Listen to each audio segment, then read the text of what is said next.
Hello and welcome back to the Footballing Question podcast. We're back.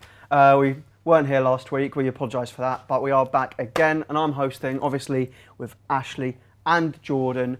And we're just going to start off with a quick question. What is your dream away day? I don't know about dream because it gives too much credit to the club that I'd like to go and watch away. But I would like to go and watch Arsenal away to Spurs. That would be my dream away day, but that's just like personal bias. If you take away your supporters' allegiances, I'd quite like to go to Newcastle, I think. I'd quite like to go to St James's Park. Yeah, I'm sort of on the same sort of thing as you. I would like to go to City away because it's a massive game, but I want to experience going to the top of Newcastle, in the heights. So Newcastle away would be a massive one for me. For me, like in terms of away day, obviously Tottenham, that's a great one to go to. I've always wanted to go to Chelsea because of how small it looks, and that's such a good shot. like it's a little bit of a one. And then I really want it. My dad's been to Old Trafford, not as an away fan, but as like when it was a cup semi-final.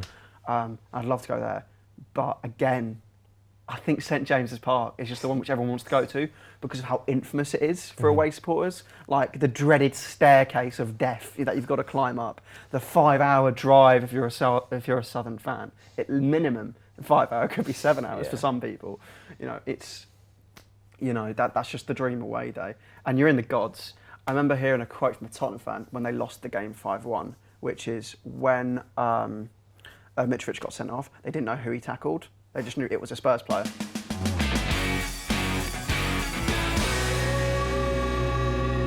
So on the weekend, obviously there was Premier League action, and we are going to go straight into it. Starting off with the early kickoff, boys. Liverpool facing Bournemouth. A week after beating you 7-0, I had to mention it because we didn't mention it, obviously we weren't on the podcast. But a week after beating Man United 7-0, they went to Bournemouth. And in my opinion, this is the most predictable Premier League result of all time. Because of course, 1 week after winning 7-0, there's only one answer: to lose 1-0 to a relegation side. And that's exactly what happened. And a side that they thrashed. Yeah, I was literally going to 9-0 in the season. Yeah, it's mental to think. And Philip Billings scoring again as well. 2 in a row. Yeah, nice one for him. But yeah, it's classic Liverpool at the moment. They did dominate against Bournemouth, but yeah, they just can't really find it. The moment that you think that they're edging towards the top four, maybe they're closing in on Newcastle and Tottenham. They've bottled it once again. But I think the major talking point that for some reason no one's mentioned yet is the Salah penalty. Oh God! And it is awful. I don't know why, but I was watching it live, and I just remember thinking, I don't know why, but you ever sometimes kind of know they're going to miss? They kind of feel like, thing is, if he scores this, probably win. I'm like, they don't. I just feel like he's going to, and I didn't think that would happen. Like people hit it over a lot of the time, and that's just a thing which happens in football. But to hit it wide is a different thing entirely, and a player of his quality as well. Like it's just shocking, and it just shows to me, despite the fact that they've won these two games, 9-0, 7-0, I still don't think they're finishing top 4. Their goal difference still isn't even that impressive after winning 2 games 9-0 and 7-0. I don't think they're getting top 4. You said earlier on this season, like multiple times on this podcast, that Klopp will be sacked by the end of the season. I don't know why he shouldn't be, to be fair. So you still think he's going to get sacked? At this point, probably not, but I don't know why he would stay. If someone handed Manchester United a title 3 years ago, whenever it was, would you want them sacked now? Like considering you have the same results as Liverpool? But it's different. And they also handed you a Champions League the year before that. In the 8 years that he's been there or something, is one Premier League, one Champions League, one FA Cup, I think it is. And 1 League Cup. Oh, 1 League Cup, okay. Disregard the League Cup. It's all right. You disregarding the League Cup? I'm saying, you disregarding the League Cup. You won it 2 weeks ago. All right, settle down. Don't act like you rate the League Cup. I don't. But I'm saying, you can't say you don't. If Arsenal won it, it would be the best thing since sliced bread. No, it wouldn't. No, it wouldn't. Yes, it would. But the start to the season that they had so far, I'm surprised that they've stuck with this long, and it wouldn't surprise me if Klopp left. Yeah. I mean, obviously, we've had our discussions about Klopp, and the thing is, they're still in that race for top 4, and it doesn't really feel like a race. It feels like a bit of a drudge, like who's going to accidentally get there, because they're all Newcastle have bottled the lead they've had, and Brighton, obviously we'll talk about Brighton might get in there. Spurs are still up there somehow, despite the frailties they've had, and we'll get into that. But we're going to move on now and just talk about the 2 games from the top 2 at the same time. First game that happened was City going away to Palace. Palace were holding out with a 0-0, and then Michael Elise makes an absolutely stupid forward challenge, which gives City that chance they needed, and City capitalise on it and get the win with another Haaland goal. Yeah, 28th goal of the season for Erling Haaland. It's unbelievable. It's a stats. joke. He's surely going to. Not one of the signings of the season, according to us. Well, no, he's not. It didn't make the top 3, did it? I got dropped in. Oh my god. Regardless, Man City dominated Palace. We were obviously hoping, holding out, they'd drop another point. For it to be a late goal as well, which is kind of gutted. But I guess that's how they felt the last few weeks, so it's kind of fair. Exactly, but no, yeah, City get that win, and Sky Sports headlined it, didn't they? Their YouTube highlights as they do. City closed the gap on Arsenal, but as we go on later or soon. Can I just say, we should probably talk about Crystal Palace, because Crystal Palace has actually been awful in the last few weeks. I mean, I don't think they've won a game since the end of December. This is also they broke a Premier League record. They are the first Premier League side since these stats were being recorded to go 3 games without a shot on target. Jesus. Then and who have they got next in the league? Brighton. They've got Brighton midweek, and then they've got Arsenal next weekend. Yeah. I can guarantee you they will score against Arsenal at the Emirates. Honestly, I can guarantee you almost. Honestly, I think Patrick Vieira might get sacked at the end of the season. I think he might as well. As much as I love Vieira, I do think it's starting to go a little bit downhill, and there might be a change needed there as well. But moving on with the title race, Arsenal played the next day with the pressure of City closing the gap. They had Fulham away, which before the game seemed like a tough away day. They've been quite good this season. They've only lost once this calendar year at home, I think, which was to Tottenham. And Arsenal came in, and I'll say this from an Arsenal perspective, that is Arsenal's best performance since the World Cup. Clear as day. It was reminiscent of Brentford away, where it was just utter control from back to front. And, Gabriel gets his goal, which is great for him. 2 visits to Craven Cottage, 2 goals. Trossard, I'm sorry, but 3 assists. He's been such an amazing sign. That's 5 assists, 1 goal since coming in from January. I'll hold my hands up now. Trossard is a far better signing than Mudryk. 20 mil compared to 100, and he's made if we win the title, you can't deny the impact he's made has helped us along the way. And Martinelli getting another goal, that's 5 and 5 for him. That's really putting him close up there with players like Tony and Rashford. Obviously not near maybe Kane and Haaland, they're a bit too far away. And then Odegaard scoring his 10th of the season in the league, which is insane for a player for him. He's shooting a lot more. And the second half. Odegaard, can we mention Odegaard's goal as well? I know we're probably going to spend too long on Arsenal because we're loving life at the moment, but that Odegaard goal was just so calm about it. He was just so composed. And he was just. I was half expecting him. The Odegaard of last year would have been a bit. I don't know, but he maybe would have rushed it. Maybe it would have been blocked. But he takes his time to make the dummy, and then the finish as well. It's just so fast that I can't do anything.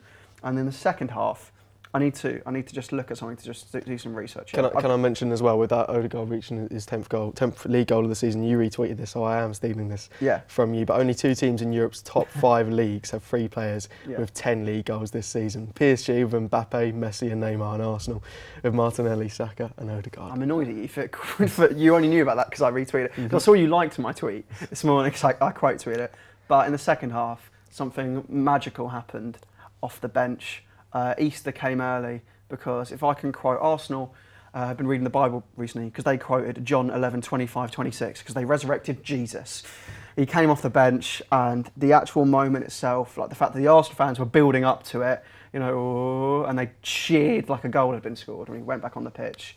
And I saw people building up to him coming back with tweets saying I can't wait for him to miss his first big chance, because that's what we're used to.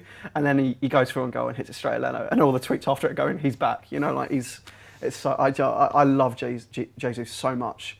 Not because obviously he's a striker and you want him to score more, but you can't deny the impact that he has on the team. He came on and created 2 or 3 chances for himself, or well, not for himself but other people as well. And the fact that he's back is such a big moment in the title race to have him back at this point, especially considering there's an international break coming up. So we've got that time to really get him back to as much fitness as possible. We've only got 1 more game until the break, and it's so good. And it's just the perfect win.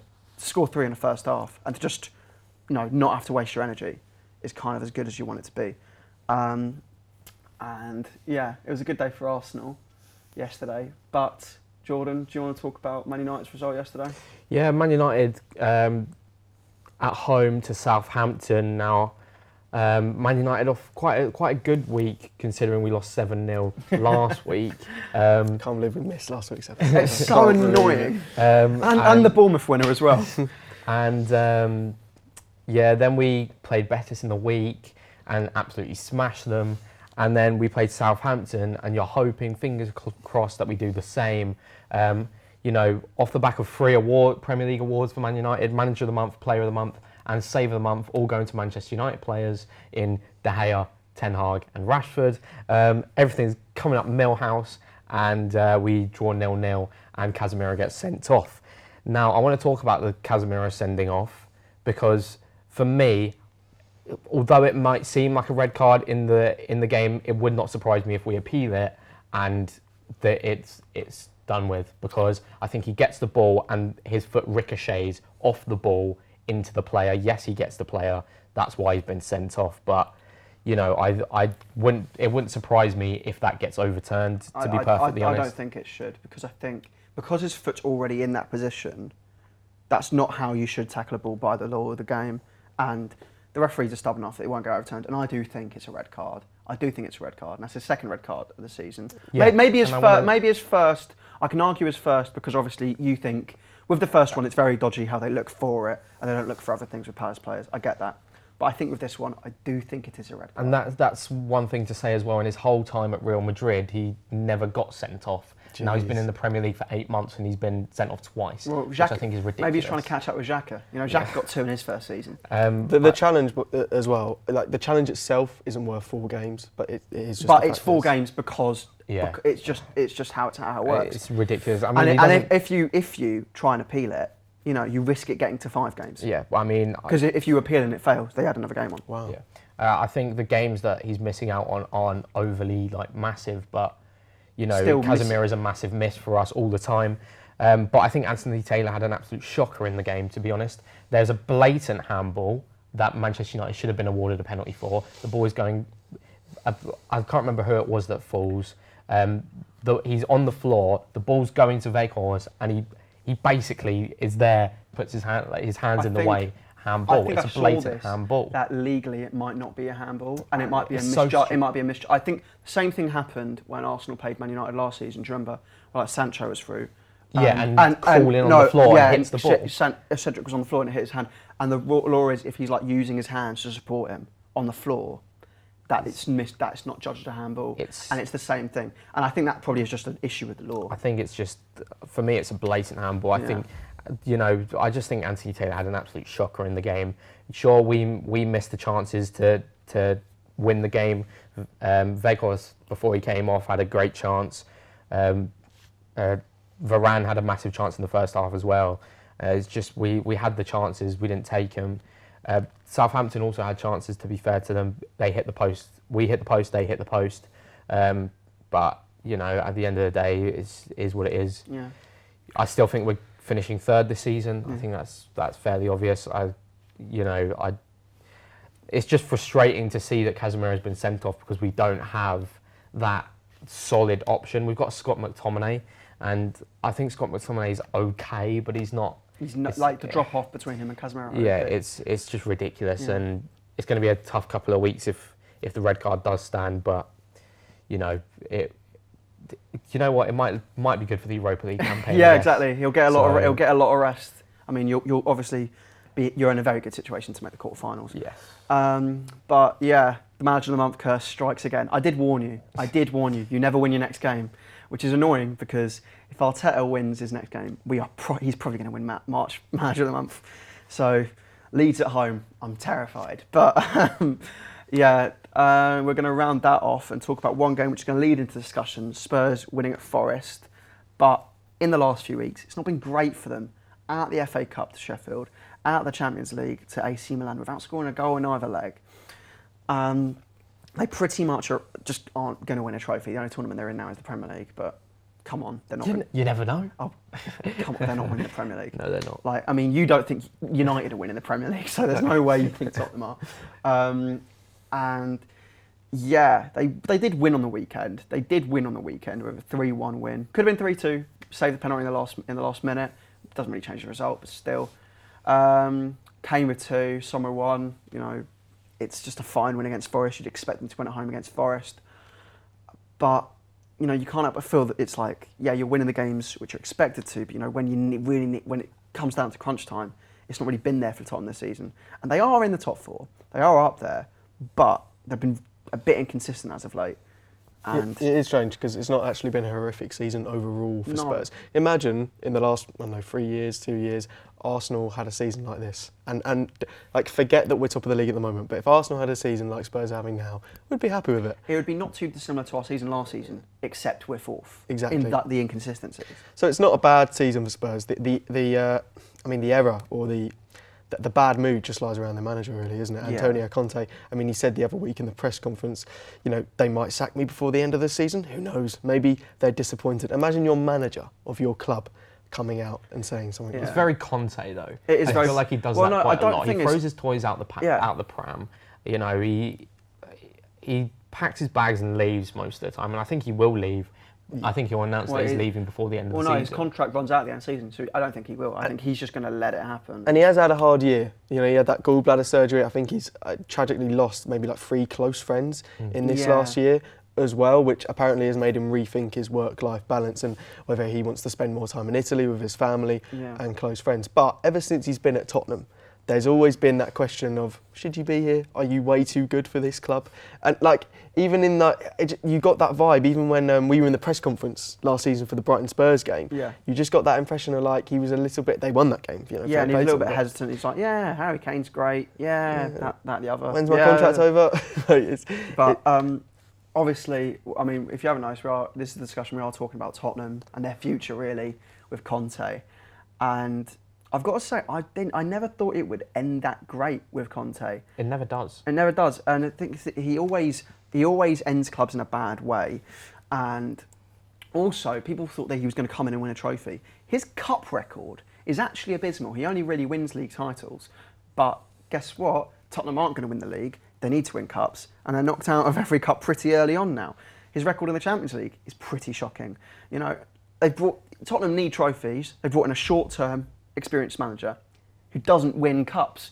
You know, the last time they did that with an experienced manager, they brought in Jose and they sacked him before a cup final, which I do think is category one of the worst decisions ever made by any club ever. Because I stand hand on heart, I don't care if it's Tottenham and it's my rival. If he stays in that job, I think they actually win that game with Jose in charge. But with Conte, you know, even in the summer, they've invested in a short-term manager, and it's failed. And they're now stuck with players who supposedly suit his system. What? So would you argue for them to stay with Nuno because he's more long term? Maybe not, because I do think Nuno maybe was a misjudged appointment. I mean, I still will think that sacking Pochettino was a disgraceful decision because they didn't invest in him, and as soon as he went, suddenly the money was being pumped in.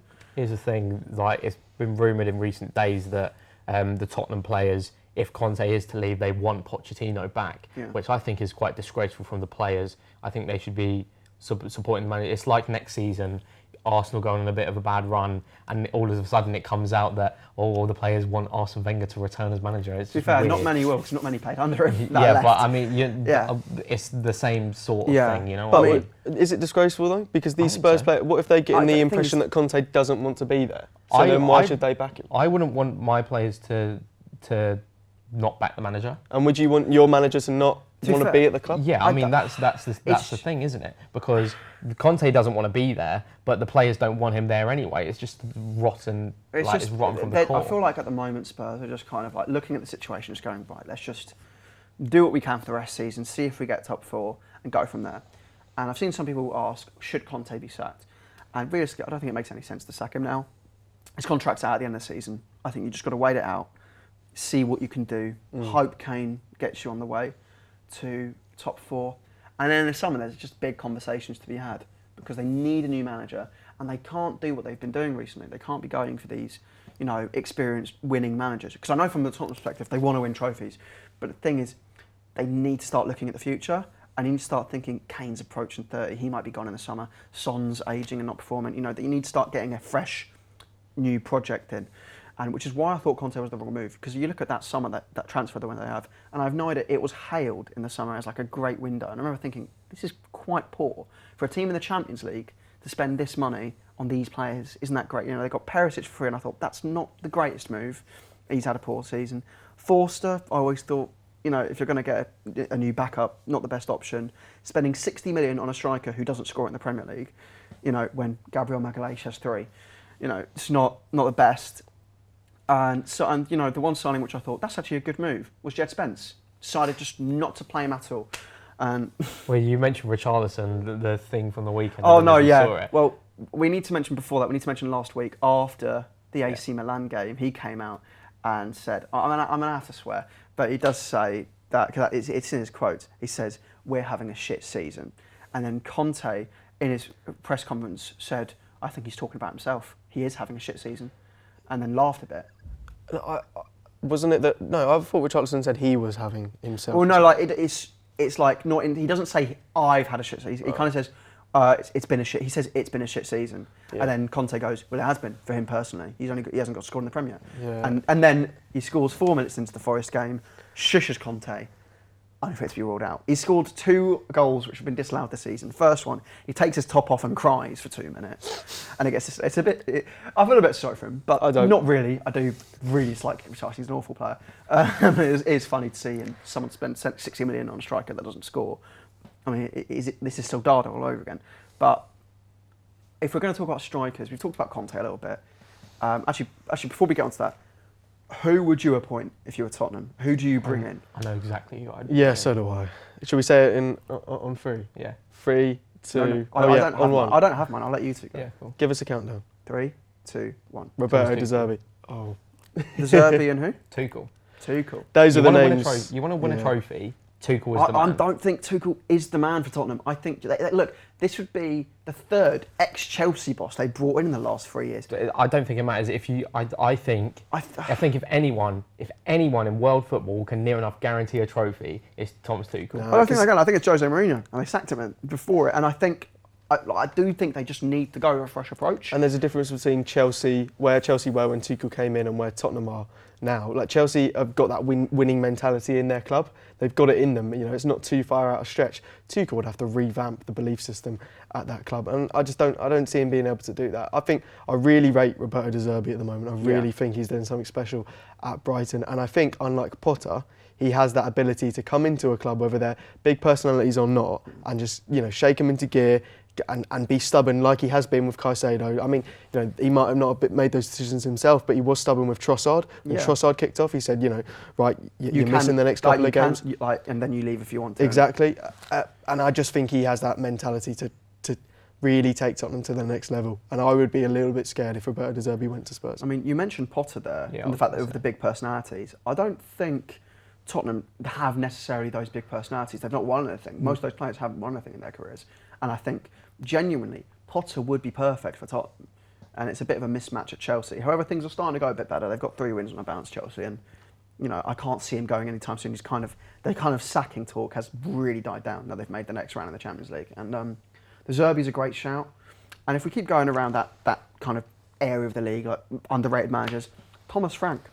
I've had a lot of people say that, because what Tottenham needs, they need a manager who will just take over the club and kind of manage them from top to bottom. And what he's done at Brentford is massively commendable. I think that would be I think if they appointed him, it would be reminiscent of Nuno going to Tottenham. I don't think it would work out at all. I do think Thomas Frank is a good manager. Thomas Frank is a different level. I thought Nuno was a great manager at Wolves. But I don't see it working out at all. Okay. We have those opinions. There's there's all sorts of talk. There's also talk of Luis Enrique coming in, and he's not managed a club in a while. Marco Silva as well, been rumored for. Yeah, Marco Silva. The thing is, some of these managers, you kind of just want to stay at their clubs. You want to see how far those projects go. Yeah, I want De Zerbi to stay at Brighton, but if I'm a Tottenham fan, you look at all these managers and you look at them and go, "This is what happens." You know, if you've got a good manager and you let them bed in their ideas and you let them bed in their project, you know, you're seeing the fruits of your labour. And Tottenham I feel like in the last few years, they've started to realise, God, we haven't won a trophy in a while. We really need that. They've got a bit desperate, and they've every season they've gone in. We need to go all out, and now it's kind of going. Now we've got a squad which is kind of mismatched. We haven't really got out too many Poch players. We've still got some players signed by Jose. We've still got players signed by Conte. It's kind of a mismatch of a squad, and you know, now some of it's ageing, and we really need to kind of sort this squad out. And finally, before we finish this off, do you think Kane's leaving in the summer? Yes. No, I think the boat sailed for him. I think he's staying at Tottenham now. I don't see him leaving. I think we could have said that every other year, and he's been in stronger form in those seasons. He's still in incredible form this season, which is pretty good. He's still in incredible form, but I think when you consider his age in the seasons before and the form that he was on, he was more likely to go then, and he didn't.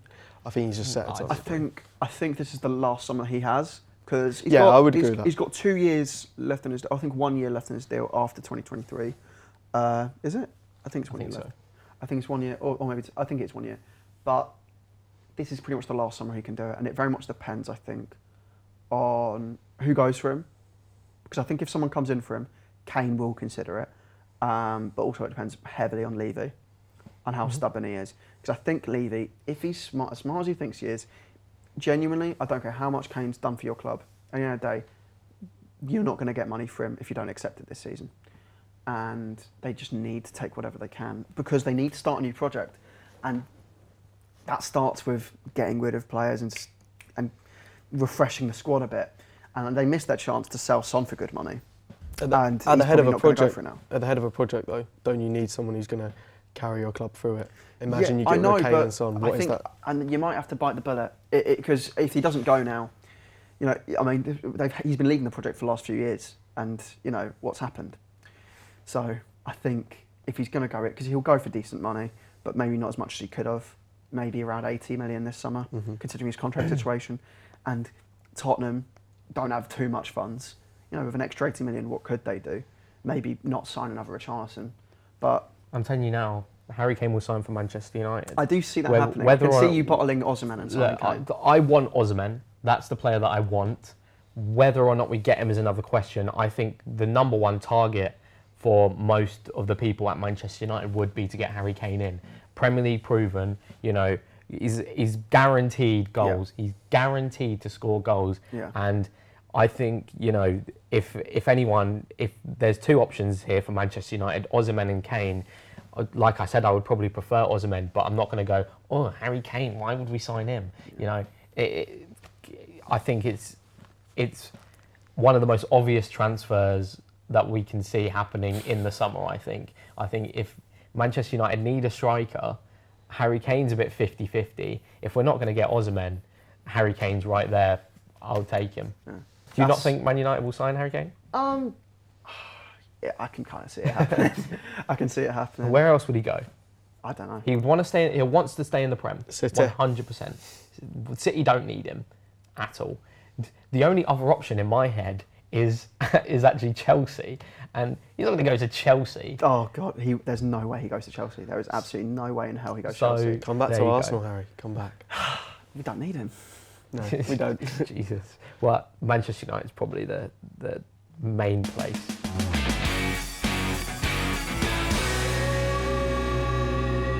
It's Jordan's Fact of the Week.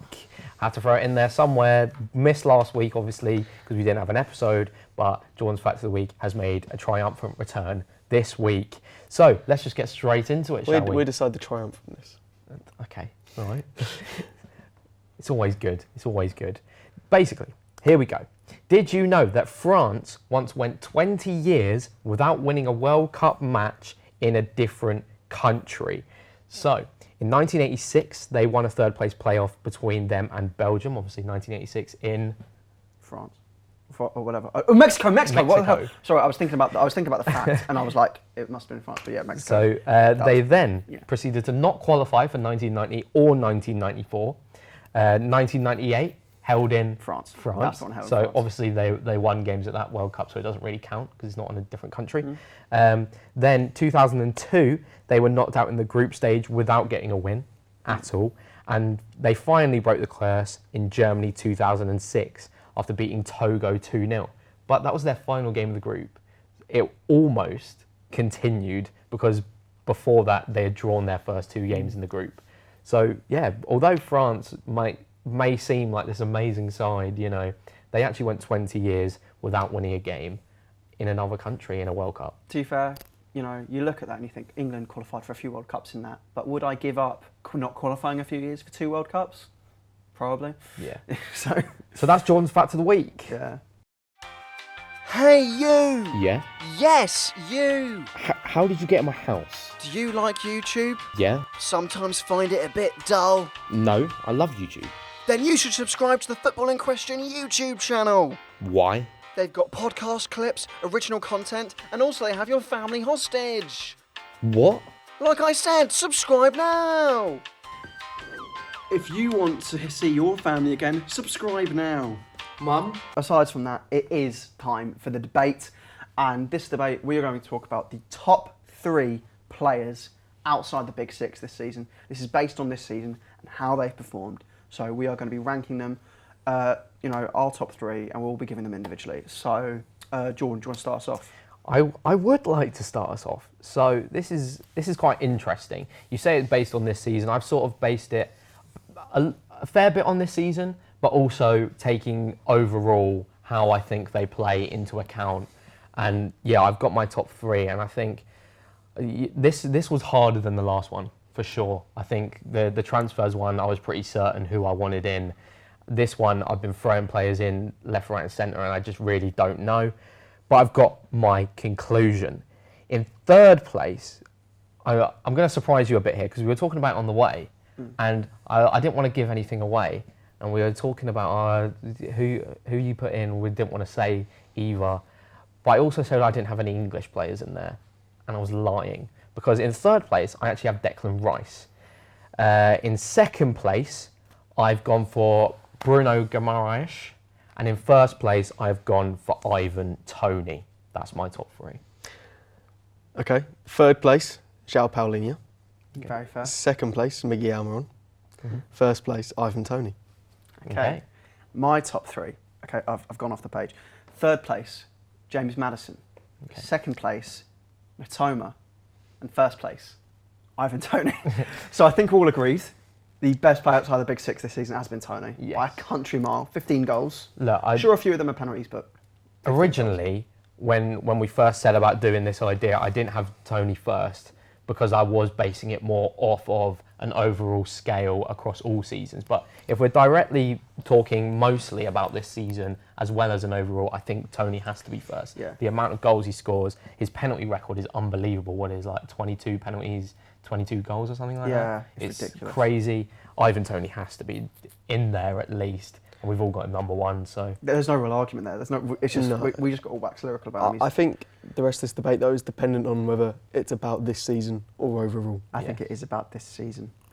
Okay. I So mean, I I've sort of got, like I said, I I've do got a bit think- of a mix. I do think Declan Rice.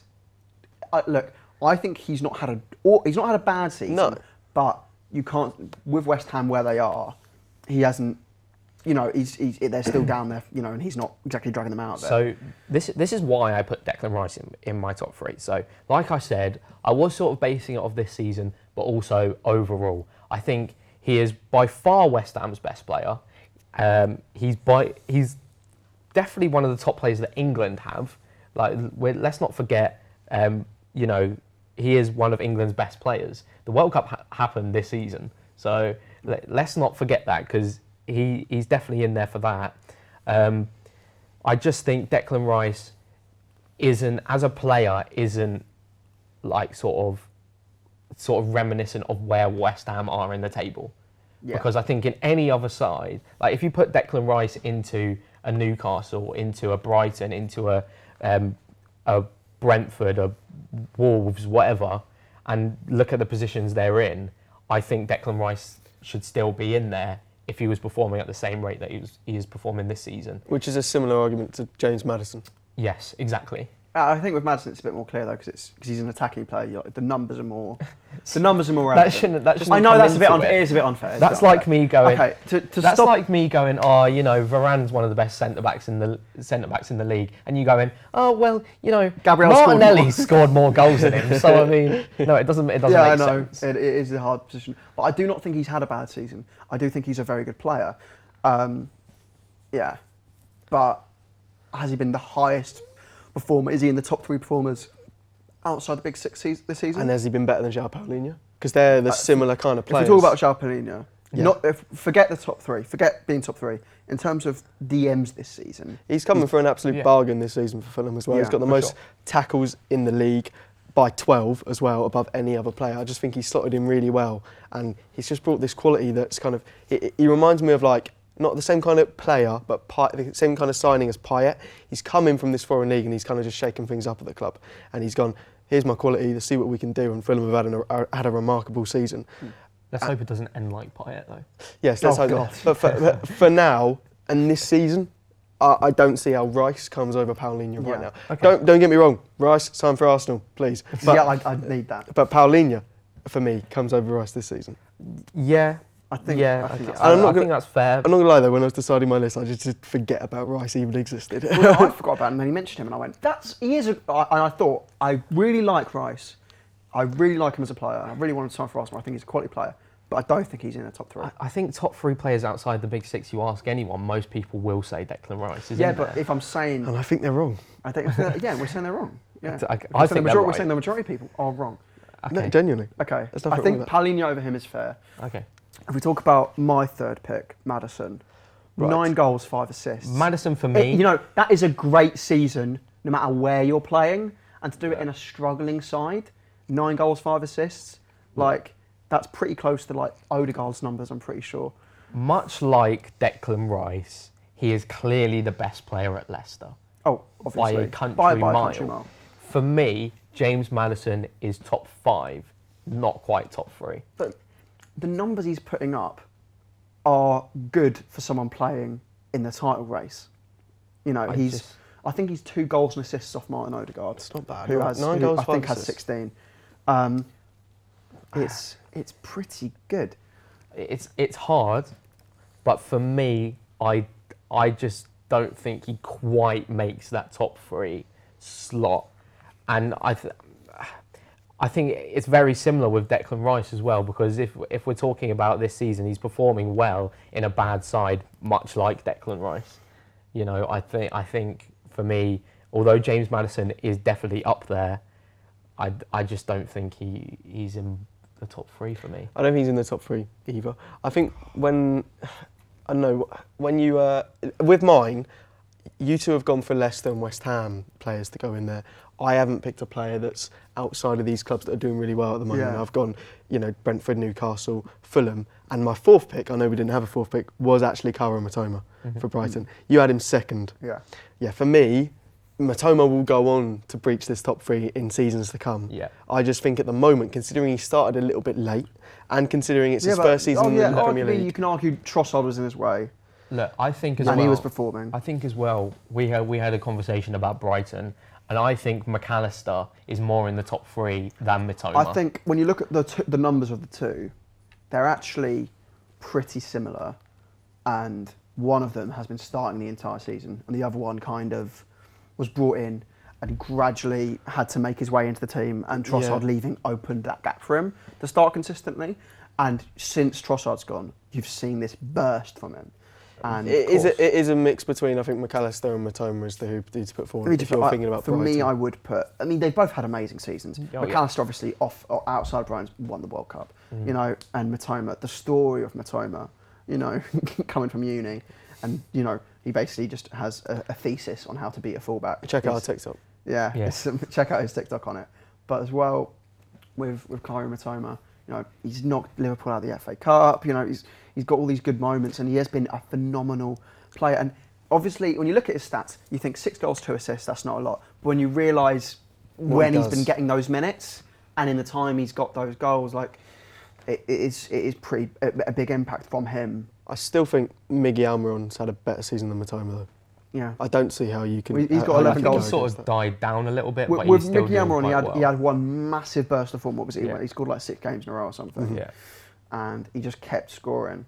And he scored in the we weekend. all have Newcastle players, right? Do you have a Newcastle? You don't have a Newcastle player. I don't have a Newcastle player. I don't. I don't know how you can't have a Newcastle player. Well, because I thought you both would, so I thought I'd ditch it. I figured you both would put in one, so I thought I'd go, I'll avoid it. I did originally have Trippier in there, and I decided not to put him in there. Trippier is a massive shout. Yeah, he is a massive top shout. 3. But I mean, he's not in mine, he's not in yours. I decided not to put him, and I went for Maddison instead. There's so many players you could forget about in this list, though. There's plenty of good players. There's plenty of good players. I mean, obviously, Maddison's not getting in. You've discussed that. You've ruled him out. So you've got Almiron. from Newcastle. And what's your second You pick? got Guimaraes. Bruno Guimaraes. Almiron, who's more impactful for Newcastle? That's the question. Bruno Guimaraes. Almiron this season though. Here's the thing. Without Bruno, does he score those 11 goals? No. He doesn't. Without Almiron, does Bruno assist those 11 goals? Well, he just needs someone making the run. I think Bruno is, honestly, I think he is one of the best players in the league overall. I think so too. I think he's so good. And there was a little period that Newcastle didn't have him this season, I think. I think that he had a little bit of an injury at one point. I think he missed a couple of games. I mean, correct me if I'm wrong. He got the red card. That's what I mean. A few weeks back. And that Newcastle didn't look the same side with him. As in terms of as well a side like Newcastle that have been quite defensive a lot this season as well. I think that You just see what I brought on. that have been quite defensive a lot this season. Bruno is he's just unbelievable, and for me, I think he has to be in the top 3 for sure. Isaac, how many Player of the Months has Bruno Guimaraes won this season? He hasn't won, has he? No, how many has Almiron won? He's won 1. Right, so based on hundreds of thousands of people's votes, as well as whoever else votes for it, the officials and whatever, they've decided. They've decided that Almiron has been the best. Do you know why? No, hang on. Because his card would look really good on FIFA. That's exactly what I'm about He's to say. pacey. It would be nice to give Almiron a card.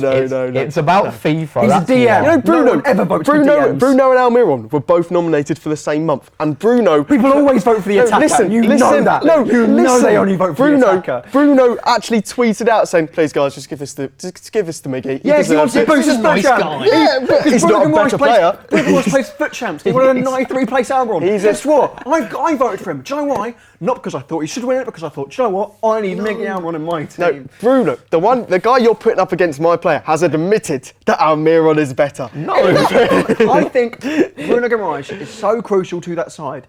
Tell me right now, if one of them was injured for the rest of the season, which would hurt Newcastle more? Yeah, Almiron. There we go. No. Imagine Bruno gets injured. That is top 4 hopes gone. Right, gone. Listen, Newcastle fans, listen to me, right? You've had an incredible season, right? But what kind of season would it be if you didn't have a Player of the Month award in the collection of things? That is the League Cup final means nothing. The position in the league means nothing. That Player of the Month is everything to you, and because it hasn't been done in so long for a club like that, the impact from Almiron has been sensational. He gets in my top 3 over Guimaraes. Okay, well, look, there's 2 people who think Bruno gets in, so he doesn't. We need to come to a conclusion on the top 3 here. Top 3. We all know who's first. Tony first. Absolutely clear. Just that second and third. I think we are on the line that Bruno gets in. I'm fine with that. I am okay with that. And who's the third player? Who is the third? Paulinho. Is it Paulinho? Are we saying Paulinho? Because I think Paulinho's beaten Rice. Paulinho is beating Rice. And I think he's also beating Maddison because you chalked off Maddison. Okay, so yeah, we're saying that? I'm happy with that. So our top 3. Who's second and who's third? Who's second? I think Bruno's got to be second for me. I think Paulinho has had a better season than Bruno. I've got Bruno. They're different players. I mean, they're playing similar positions. But they are, okay, that's like, it's like having Peter Crouch and Aguero, like, you know. Yeah.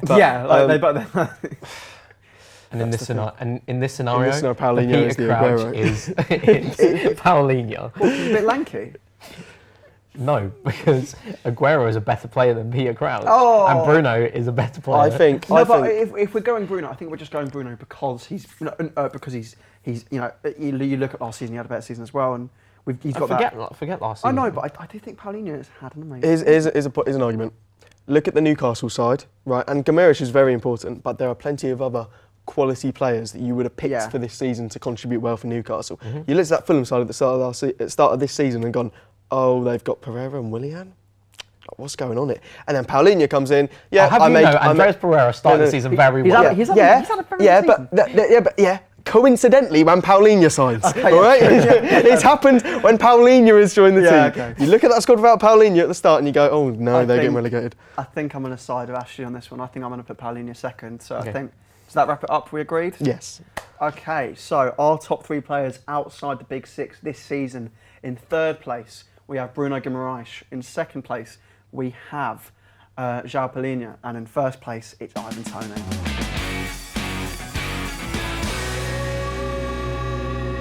We're coming near the end of the episode now, and it is time for the quiz. I've prepared 10 questions for the 2 of you. But first, what are your buzzers? Bang. I'm going to go He's going to be weird, isn't it? for Ping. He reminds me of the start of the podcast when I was trying to be all niche and just throwing random names. Yeah, Was that with when you Buzzy? said, Mahrez was the best right winger in the league. He is. Ping, Ping. Okay. Okay. Bang and ping. Yeah. You ready? There is no real theme to this. These are just random football-related questions. As usual. Okay, so first question. Which Ballon d'Or winner became the president of his country in 2018? Bang. George Weah. Correct. As a bonus question, what country is he the president of? I've got You don't know where something he's in my name. What country is he from? I think I've got it in my head. I don't actually know. Wait. Mm-hmm. I think. No. Oh, it's some really. I know the flag. I mean, because it's a bonus question, it's yours, isn't it? Oh, I Yeah. see. It is yours. Yeah, I just don't know. I want to say Cuba, but I really don't think it's Cuba. It's not Cuba. It's not He's African. Yeah. Zambia. The flag. I know you know the flag. It looks quite similar to the USA. Yeah. Because he had that legend card on FIFA. He's the president of Liberia. Yeah, I wouldn't know. He's that. he was the only Liberian to win the Ballon d'Or. I had no First idea. African to win a Ballon d'Or. And I think he's The only only, African. yeah. Only African to win the Ballon d'Or. Fair play. But that is 1-0 to Ashley. Now let's move on to the second question. Quick question. What league title is also known as the Scudetto? Bang. Syria. Yeah. Yep, 2-0. That's very much quicker. who gets there quicker. Yeah. Very simple, 2-0, Ashley. Third question. The City Group, obviously, own Manchester City. But which side do they own in Australia? Ping. Is it Melbourne Victory? No. Jordan. I feel like it's Melbourne something though when you buggered the second name, I probably did. but I think don't it's know what it Melbourne is Victory. I thought it was Melbourne Victory. It's not Melbourne Victory. Oh my god. How- Oh my god. I don't I understand bottled how it. you've bottled it. either. I don't know it. I thought it was Melbourne Victory. The only Australian side I know is Brisbane Roar because of Charlie Austin. So I guess them. Just Brisbane Roar. incorrect. Oh. Jordan, I Melbourne don't understand Victory, how innit? you screwed up. They're called the City Group. Every club they own is called City. It's Melbourne Oh. City. Oh. Melbourne City, New York City, What's- Manchester City. What's Melbourne? What team is Victory then? Melbourne Victory are a club. They're, the Oh. club. They're the club which have an identical badge to Arsenal, but not quite. For God's They're- sake. also- So I just chose the wrong Melbourne. Yeah, you got the city right, but they're the City Group. You know, I am they all also have, an idiot. They all have identical circular badges. Yeah, I didn't really They all have. think They about all that. play in light blue. You know, it's I just knew it was Melbourne, and that was the only team I knew in Melbourne. such, to showcase knowledge, I'll chuck another Australian club in there. Western Sydney Wanderers. Mate, half a point for getting Melbourne. No, It's two wrong. to It's the wrong 0.5. club. What about- It's the wrong club. what about Imagine, Brisbane? imagine if you answered the question Man United, it was Man City. You're like, well, I got the City right.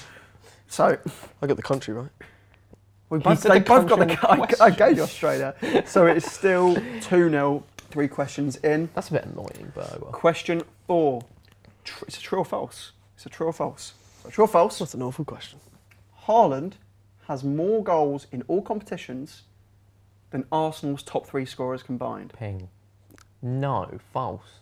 But I also think it's false. But can I go in? No, I think if someone answers first, yeah, you can't. Yeah. Because it's 50-50. I'm going to say it's true. It's false. Well, you won't get the point, but it is true. Fair enough. In all competitions, he has more goals than Arsenal's top 3 scorers in all competitions. Jesus. Arsenal's top 3 scorers in all competitions isn't more than the Premier League. It's barely more than the Premier League. Because Arsenal's top 3 scorers, only one of them has scored out of the Premier League, and that's How many Saka. goals has Saka got this season? He has got 11 in all In competitions. the Prem? 10 in the Premier League. 1 outside of the Premier League. Martinelli and Odegaard haven't scored outside the Premier League. Nketiah has 9 in all competitions. That can't be right. Because Martinelli has 12 in the league. No, 12 plus 10 from Odegaard, that's 22. 11 Plus- from that's 33. Haaland has 28 in the league and 6 outside the Premier League. He beats Arsenal by 1 goal. Fair And I'm annoyed I did that because that was supposed to be the bonus question. What's the difference? It is 1 goal. It's 34 to 33. I'm He annoyed. made 1 goal. I'm not letting you do that. I've wasted. It's only a bonus question. It's fine. But yeah, he's got 5 in the Champions League and 1 in the League Cup, which came against Liverpool, obviously. So yeah, it is incredible, but it's true. That is a mad fact. So it's still 2-0. John's fact of the week-esque. 2-0 4 in. Jurgen Klopp is famous as managing Dortmund as well as Liverpool, where he obviously won the title, got them to a Champions League final. But what other German club has he Bang. managed? Mines. Correct. Just whoever got there first again. 3-0, 5 in. Jordan's got an uphill battle. Do you know, I know, because do you remember the famous TikTok at the start of the season? Popped off. You were listing the Klopp syndrome. Oh, yeah. He goes after a certain amount of seasons. Okay. 5 questions to go. Jordan, this would be a really important one to get.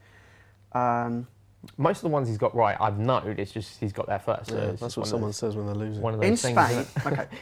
In Spain, what is the Pichichi Award given to? Bang, top scorer. Correct.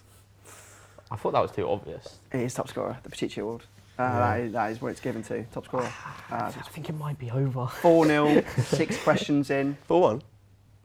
You got one, haven't you? No. Oh, sorry. Melbourne victory. No, Just because I said Melbourne victory, I said the wrong Melbourne so club. poor. It's just so close. We were this close to perfection, you know? How many left? 4. Seriously, I just had to get all of them Four, there. yeah, Newcastle you need to get Yeah. every single question right. it's Newcastle. I mean, it's Okay. not going to happen, is it? What list has Vieira, Richard Dunn, and Duncan Ferguson all tied at the top?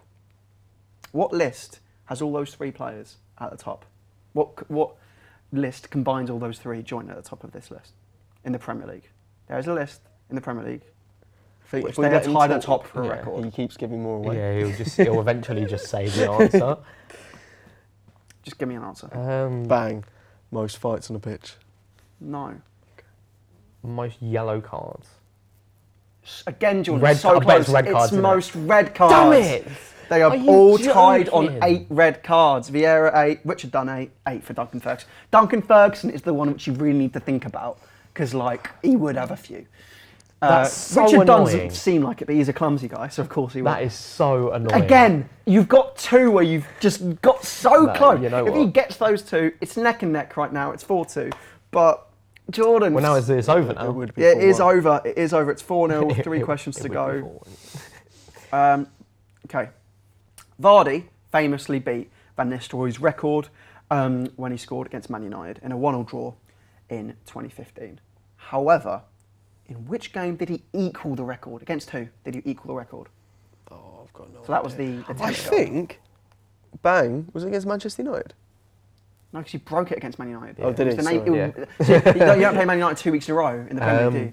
Oh, it's just But throw a guess. Did you out say there, that isn't in the it? question? Yes. Oh, sorry. He broke it against Man United. Who did he equal the record against? Hing- That was whoever they played the week for. I'm gonna go for Newcastle. Correct. They beat Newcastle 3-0 away. He scored. That was just Yeah, the guess. point of starting to rally up. Now they don't matter. Great. Yeah. The point.